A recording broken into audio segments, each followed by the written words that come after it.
السلام علیکم ملګرو، موږ هم د الله ناشکري کوو. دغه خلک په دا کچو مکاناتو کې اوسي، نه د اور بندوبست ته، نه ګوټکه سته، نه ګیس ته، نه بجلي سته. دا خلک هم ژوند کوي، اوسي. مطلب انسان په یوه حالت کې شکر نه کوي. زموږ دپاره الحمدلله هر شی سته، نو باید چې سړی د الله شکر ادا کړي. دا په کشتیانو کې پراته دي، په دا شنه یخ کې. زموږ دا کوم اسرتمن خلڅې دي، هغه په دغه کې هم ژوند کوي. په کوټو کې لا هم دوی اورې لګېږي، لا هم د دوی یخ کېږي، دوی د الله شکر نه ادا کوي. اوس دا انسانان ته چې وګورې، دا غریبان، دا مسکینان، دا بې اسره، دا ګرد دا خانه بدوش کوچه عالم دی، دلته پراته دي. د وګر ژوند راته راته راشي په دا غربتو، په دا مسکنتو، په دا دغه کې. نو لہذا سړی باید چې په هر حال کې د الله شکر ګزاره شي او پر موجوده حالاتو شکر وکړي.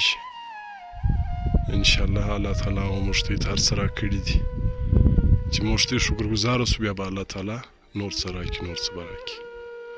دا خلکو ژوند چې سړی وګوري، دا ژوند ډېر په تکلیف،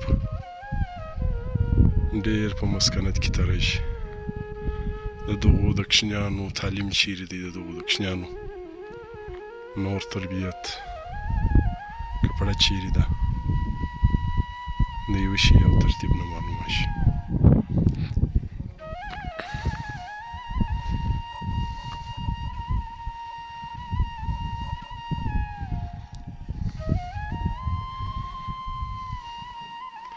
دا د خانوزۍ پر سر د غره په بیخ کې دا خلک دلته پراته دي.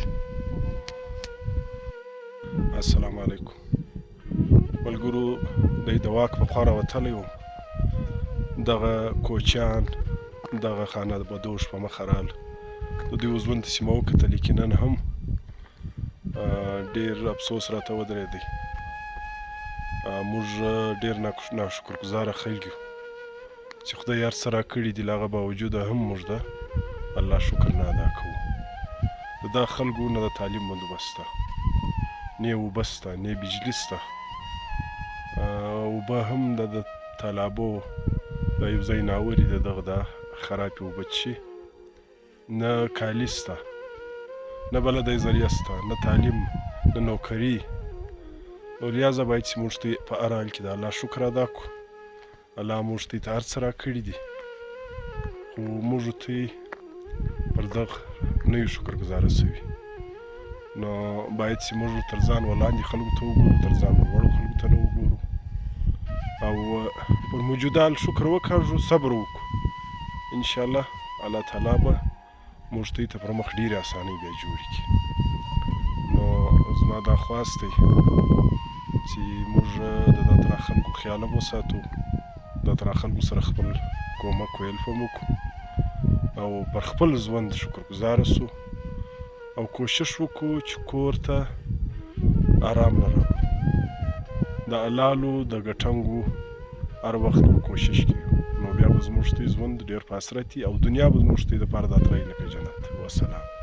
बाब हैरत से मुझे इज़्ने सफ़र होने को है।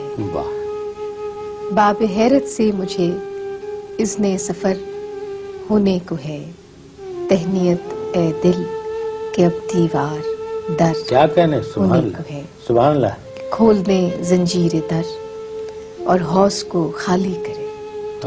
खोल दे जंजीर दर और हौस को खाली करे।